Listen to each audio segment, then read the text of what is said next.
Good morning guys. Dito na naman si Kuya Joms. Ito po, yung anak ko si Hafiz. Tsaka yung tita niya si Nadja. Ang kukulit nilang dalawa. Yun, nakikipaglaro. Guys, pa-subscribe naman guys oh. Thank you. Ayun.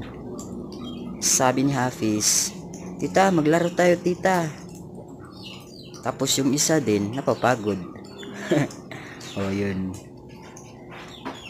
Kapatid ko pala yan guys, yung babae na yan. Tsaka, si Happy, siyempre yung bida ngayon. Pa-subscribe ako guys ha. This is Kuya Joms TV. Thank you. Kung ano pala siya guys, so magti 3 years old.